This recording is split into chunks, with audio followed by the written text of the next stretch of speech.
les intégrer, mais il faut offrir une certaine flexibilité. Alors de quelle flexibilité est-ce que je parle? Je parle de la flexibilité du cadre légal et réglementaire. Casa Finance City Authority aujourd'hui a organisé un événement sur les fintech en partenariat avec le Luxembourg for Finance. Luxembourg for Finance est une place financière donc internationale qui s'est positionnée de manière proactive sur les fintech, et nous on a à cœur, Casa Finance City, on a à cœur de nous positionner sur l'Afrique. Il y a une place à prendre et donc là il y a une carte à jouer, il y a une fenêtre d'opportunité et c'est maintenant qu'il faut y aller.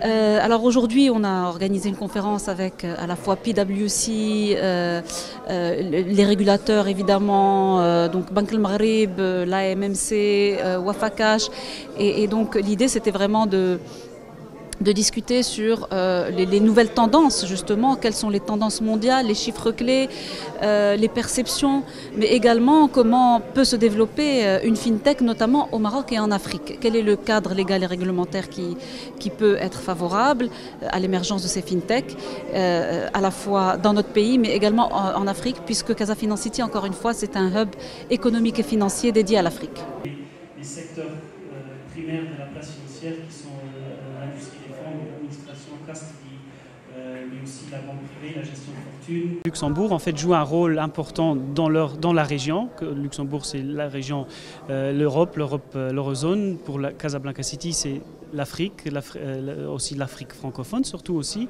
Et donc ça s'applique aussi au domaine des fintech. Donc Casablanca, je pense qu'a un rôle important à jouer en termes de moteur, de catalyseur d'innovation au Maroc, mais aussi sur le continent africain,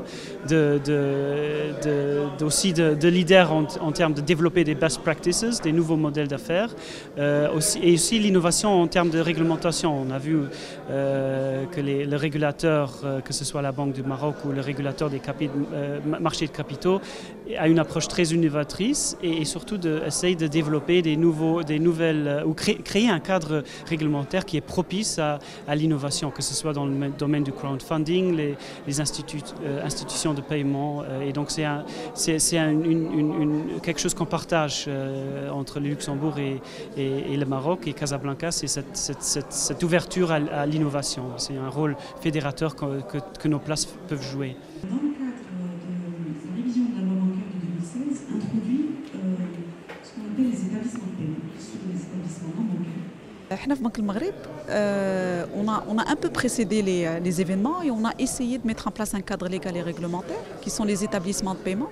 Les HOMA, à travers un agrément de offrir la population la possibilité de payer à travers des comptes de paiement qui vont être des comptes qu'on va créer selon 3 types et pouvoir faciliter le paiement à l'ensemble de la population, avec la création d'un écosystème complet, aussi bien des commerçants que des gens qui ont des cartes, qui vont aller payer avec.